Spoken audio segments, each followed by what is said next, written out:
¿Te imaginas un mundo con 10.000 millones de personas en el año 2050? Esto se está convirtiendo en una realidad que nos plantea un gran desafío en cuanto a la seguridad alimentaria, ya que la demanda de alimentos para ese año crecerá en un 56% en comparación con el año 2010, lo que significa que deberemos aumentar la producción de alimentos en un 60% para satisfacer esta demanda.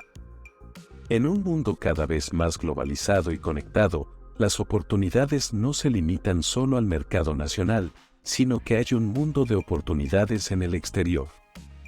Es por eso que el comercio exterior se ha convertido en una opción cada vez más atractiva para los jóvenes peruanos. Pero, para aprovechar estas oportunidades, el Perú debe cambiar algunos aspectos de su cultura, como la necesidad de fomentar una mentalidad más abierta y global, que valore la diversidad, además del intercambio cultural y económico con otros países. Afortunadamente, el país ya ha hecho grandes avances en este sentido. Por ejemplo, en el 2022, se superaron las 9.000 empresas exportadoras, lo que permitió la exportación de aproximadamente 5.000 distintos productos a todo el mundo. Además, las exportaciones peruanas crearon 4.1 millones de empleos directos, indirectos e inducidos en el 2021, y se estima que en el 2022 los empleos llegaron a 4.2 millones. Es importante destacar que el 93% de las unidades exportadoras son micro, pequeñas y medianas empresas, lo que demuestra el gran potencial de la economía peruana. Además, recordando que Perú es un país con más del 70% de informalidad laboral, lo que representa un gran desafío para la economía y la sociedad.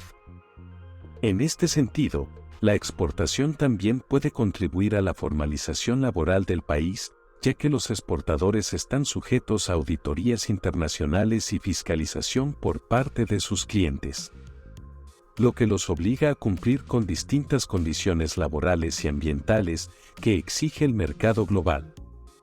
De esta forma, el aumento del comercio exterior peruano no solo generaría empleos directos en el sector, sino que también podría tener un efecto positivo en la formalización laboral del país.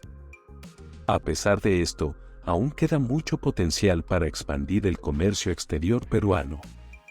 Incluso después de haber demostrado un crecimiento sostenido en los últimos años, el país ha aprovechado mínimamente las condiciones de los grandes mercados como Estados Unidos, Europa, China y Japón. Por otro lado, la economía mundial se está desacelerando, lo que va a representar un reto para el Perú. Para el actual año, 2023, se espera que si se logra resolver los problemas de conflictividad interna, el crecimiento de las exportaciones peruanas podría alcanzar entre el 2% y el 5%, dependiendo de las condiciones de la economía global. En conclusión, el Perú tiene un gran potencial para expandir su comercio exterior y su economía, siempre mirando hacia el futuro y las oportunidades que ofrece el mercado global. A pesar de los desafíos y problemas, el país ha avanzado mucho en los últimos años y es necesario seguir trabajando para aprovechar al máximo estas oportunidades y seguir creciendo de manera sostenible en el largo plazo.